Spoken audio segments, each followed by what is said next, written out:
স্কুলের প্রশ্নপত্র করতে অনেক সময় আমাদের বাংলায় ইকুয়েশন করতে হয়।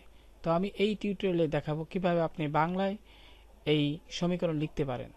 এই জন্য আপনি প্রথমে ইনসার্টে ক্লিক করেন, তারপর এখান থেকে ইকুয়েশন এই আইকনে ক্লিক করেন, তারপর ফ্র্যাকশন থেকে এখান থেকে এই আইকনটিতে ক্লিক করেন, তারপর উপরে 4 নিচে 3 দিলাম।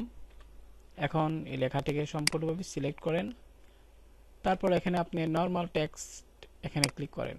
ক্লিক করার পরে আপনি হোম মেনুতে যান, তারপর এখান থেকে সুতুলি ফন্টটি সিলেক্ট করে দিন। দেখুন এখন সমীকরণটি বাংলায় প্রদর্শিত হয়েছে।